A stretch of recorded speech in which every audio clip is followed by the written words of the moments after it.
Olá, queridos. Dando sequência, né, aos nossos conteúdos, hoje a gente vai abordar sobre sucessão ecológica, tá? Saber o que como ela se divide, quantas fases ela tem e entre outras informações importantes. Bom, o que é uma sucessão ecológica?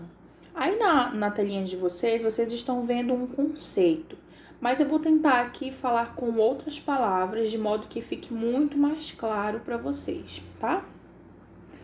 Uma sucessão ecológica era como se fossem diversas mudanças que acontecessem dentro de uma comunidade sucessivamente. Então, como se fossem mudanças sucessivas nas comunidades de um ambiente, até que essa mudança chegue num ambiente assim clímax, até que o ambiente consiga se estabilizar, até que o ambiente consiga ficar assim o top dos tops, ok? Durante uma sucessão ecológica, as comunidades mais simples, elas vão, com o passar do tempo, sendo substituídas por comunidades mais complexas, ok? Então, como que isso acontece, por exemplo? Dentro de um determinado ecossistema, já existem certas espécies lá. Só que em um determinado momento, chegam novas espécies. Essas novas espécies, elas modificam aquele ecossistema. Por exemplo, modificam os nutrientes do solo, modificam o microclima daquela região, modificam o pH do solo, e com essas mudanças ela abre margem, né? Ela cria condições para que novas espécies cheguem naquele ecossistema. Essas novas espécies que chegaram lá vão também causar várias modificações no ecossistema, permitindo que outras espécies também se estabeleçam lá. E assim vai sucessivamente até que a comunidade atinja o seu auge, ok? Então é isso que é uma sucessão ecológica, uma sequência de mudanças dentro do ecossistema, até que esse ecossistema consiga se estabilizar e ficar top das galáxias, ok? Só que a sucessão ecológica, existem dois tipos, tá? A sucessão ecológica primária e a sucessão ecológica secundária. O que seria uma sucessão ecológica primária? Lembrem-se sempre, bem facinho da gente memorizar. Primária, lembra primeiro. Então, você sempre vai lembrar que é aquela ocupação que é feita primeiro por alguma espécie. Por exemplo, é uma ocupação onde antes não tinha nada. Muito comum em rochas, né? Em lugares assim bastante rochosos. Por quê? Não tem nada ali, não tem espécie nenhuma ali, é apenas um bando de rocha e pronto, acabou-se. Ok? O que acontece lá nesse monte de rochas? Espécies vão chegando, vão colonizando aquela rocha, como por exemplo, líquens, né? Algumas bactériazinhas, enfim, seres que não precisam de muita coisa para se estabelecer, tá bom? Então, essas espécies, elas vão chegando e vão habitando aquele lugar que antes não tinha nada. Então, isso é uma sucessão ecológica primária, é aquela primeira ocupação do ambiente, ok? Aí, ó, temos um exemplo, né? Imagine que aí é uma construção, um muro que você acabou de construir, e do nada começa a aparecer lá uns líquens, né? Que é a associação de fungos com algas. Começa a aparecer lá uns matinhos, né? Uns negocinhos assim estranhos, ou seja, essas espécies já estão tentando colonizar aquilo ali, ok? Ou seja, onde não tinha nada, agora já existe ali uma diversidade de espécies, ok? Ocupando primeiro aquele lugar, uma sucessão ecológica primária. Aí são exemplos de ocupação primária que pode acontecer. Existe uma ordem aí, claro, né? Líquens, musgos, depois de sementes e assim sucessivamente.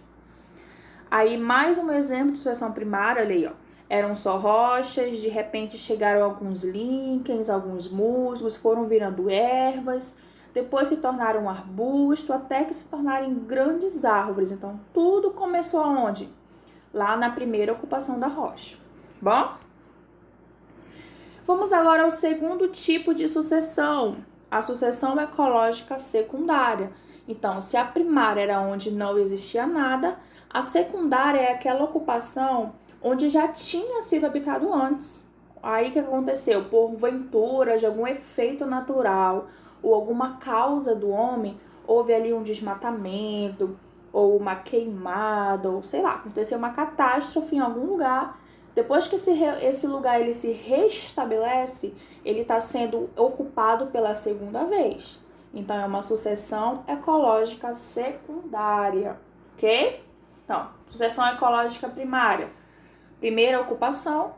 Sucessão ecológica secundária é quando há ali uma segunda ocupação onde já havia uma vida antes, ok? Bom, ao longo da sucessão ecológica, ao longo de uma formação de uma comunidade instável, ela precisa passar por 3 fases, tá? Bem aí na imagem, vocês conseguem perceber 3 fases, né? A primeira, chamada de ecese, ou fase pioneira. A segunda, chamada de série ou cereal, que é a fase intermediária. E a terceira fase, que é a fase de clímax, tá? É a fase que já atingiu ali o máximo grau do ecossistema, ele já está super estabilizado, não precisa de mais nada, ok? Aí mais um exemplo, ó. As espécies pioneiras, aquelas primeiras a ocupar o espaço, depois vem as intermediárias até atingir o clímax. Bom, mas o que seria cada uma dessas fases, né? Isso precisa estar bem claro também pra gente. Bom, para começar, vamos falar um pouquinho da comunidade pioneira, ou seja, aquela primeira espécie a se instalar ali, são aqueles primeiros ocupantes do lugar. Era como se eles fossem os desbravadores, né? Os bandeirantes. Por quê? Não precisam de muitos recursos, né? Eles são pouco exigentes. Então, eles preparam o ecossistema, né, para as espécies depois poderem chegar lá, ou seja, para as espécies mais frescas, né, eles preparam o ambiente para essas espécies que são mais exigentes chegar e conseguir ocupar o lugar depois. Exemplos de comunidade pioneira: líquens, musgos, pequenas gramíneas, né? Também pequenos insetos, aranhas, né, os artrópodes. Esses são exemplos de desbravadores do local, né? Aquelas espécies não muito exigentes. Bom, segunda fase, tá? Comunidade intermediária. Aquela comunidade ali que fica no meio, né? Vem depois da pioneira e antes do clímax, né? Já aquela fase ali onde já se estabeleceu alguma coisinha, ela só vai agora desenvolver mais um pouco. Então, onde era apenas uns musgozinhos, agora já vai ter pequenos arbustos, já vai ter alguns invertebrados, pequenos mamíferos, etc. Terceira e última fase da sucessão ecológica, a fase de clímax, ok? Bom, nessa fase, galera, a comunidade ela já atingiu o seu máximo grau de evolução que o ecossistema podia chegar, porque ela já está no auge, tá? Ela já chegou no sucesso do ecossistema. É como se os pioneiros dissessem assim: pô, agora sim, agora eu cheguei lá, agora eu consegui o que eu queria, a gente já atingiu o nosso grau. Era esse o nosso objetivo, ok?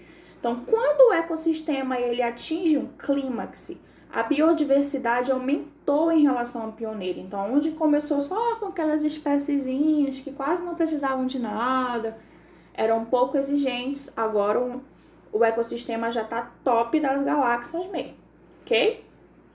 Com isso, as teias alimentares ficam mais complexas, né? É um ali que serve de alimento para um, mas que também serve de alimento para outro, e para outro, para outro, e assim sucessivamente, tá?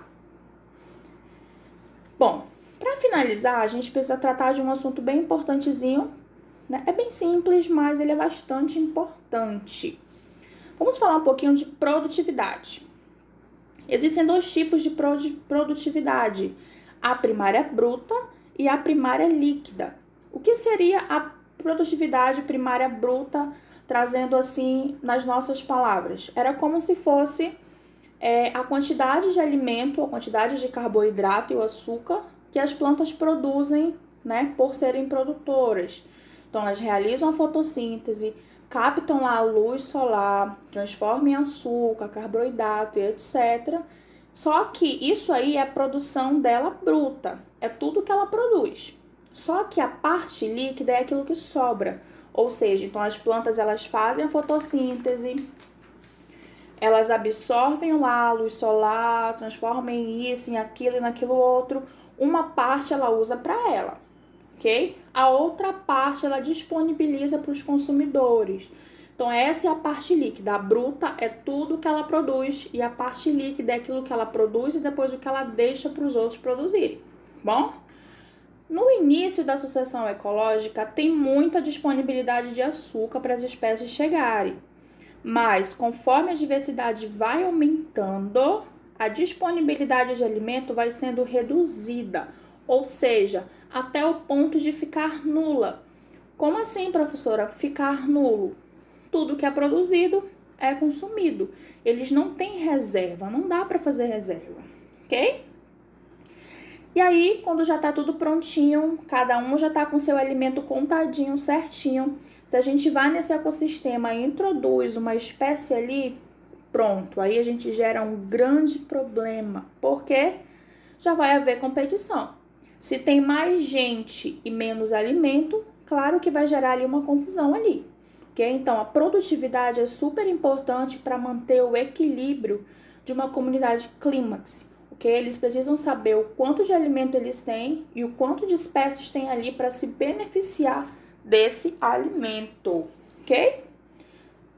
Bom, é isso. Eu espero que tenha ficado claro aí. Se porventura surgiu alguma dúvida, é só me procurar. Até mais, queridos.